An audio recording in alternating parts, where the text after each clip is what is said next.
My dear friends in our Lord, glory to Jesus Christ.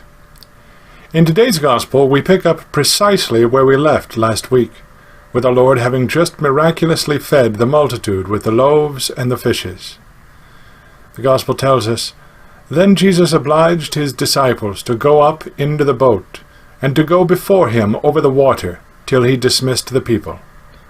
And, having dismissed the multitude, he went into a mountain alone to pray. And when it was evening, he was there alone." First the Lord taught and fed the multitude, and then he went to pray.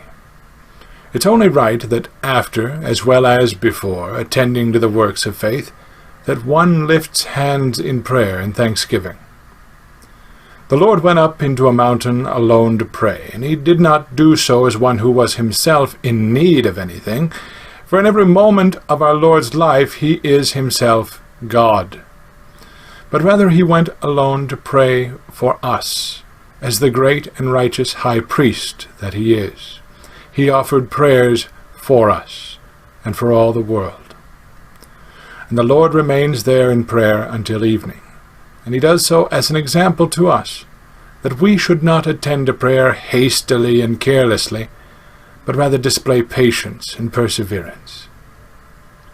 The Gospel continues, "But the boat, in the midst of the sea, was tossed with the waves, for the wind was contrary."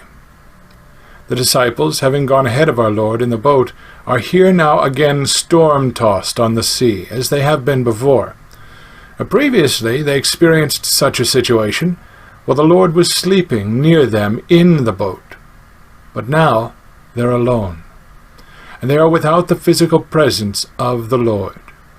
And this is so that they may learn to bear such trials with fortitude and with patience. Then the Gospel tells us, "And in the fourth watch of the night, the Lord came to them, walking upon the sea. And they, seeing him walk upon the sea, were troubled, saying, 'It is an apparition.' And they cried out for fear. And immediately Jesus spoke to them, saying, 'Be of good heart, it is I, fear ye not.'" See, the disciples did not immediately recognize the Lord, both because of the manner of his arrival — they weren't expecting to see anyone walking on the stormy water — as well as the fact that it was the middle of the night, and they could not see clearly for the darkness. Therefore our Lord revealed himself by his voice, calling out to them, dispelling their fear, and causing them to take heart. The Gospel continues, saying, "And Peter, making answer, said, 'Lord, if it be thou, bid me come to thee upon the waters.' And he said, 'Come.' And Peter, going down out of the boat, walked upon the water to come to Jesus. But seeing the wind strong, he was afraid. And when he began to sink, he cried out, saying, 'Lord, save me.'" Peter, who had actually just been walking on the water, now fails because he becomes afraid of the wind. Such is human nature. Often having accomplished great deeds, it becomes rattled and shaken by the little things. But note this, as long as Peter looked to Christ, the sea held him up. But when he turned his eyes and his senses towards the wind, it was then that he began to sink. The Gospel tells us, "And immediately Jesus, stretching forth his hand, took hold of him, and said to him, O thou of little faith, why didst thou doubt?" The Lord did not command the winds to cease and the seas to be calm. The Lord did not rebuke the sea, he did not rebuke the wind. But he admonished Peter for his lack of faith. For if Peter's faith had not faltered, he would have easily withstood the sea and the wind, just as he had been doing. and he would have had no fear at all. When our Lord had taken hold of Peter's hand and lifted him up and set him upon the water, the Lord still let the wind blow, to show that it was not the wind that did Peter harm. His lack of faith is what caused him to sink. Only when our Lord then entered into the boat again did the winds cease, as the Gospel tells us. And they that were in the boat came and adored him, saying, Indeed, thou art the Son of God.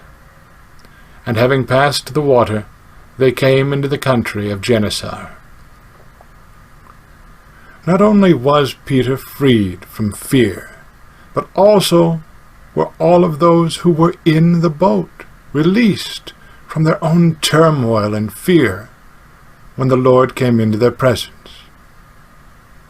The wind ceased, it says, and they recognized our Lord. They came to him, and they worshipped him, seeing once again the winds being subject to him, seeing him walk upon the water. They confess his divinity, and they worship him as God.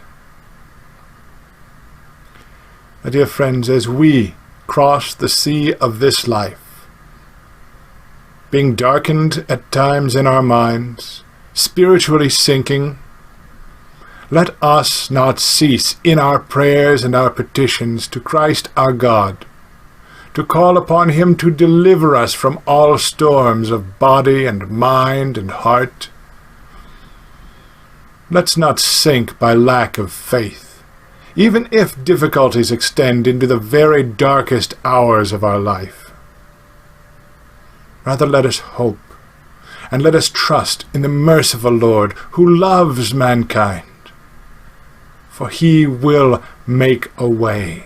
He will be walking even across the wind-tossed sea of this life to meet us. And there, even in the darkness and the storm, we can recognize him. For there we will hear him calling out to us and saying to us, just as he does today, Be of good heart. It is I. Fear ye not.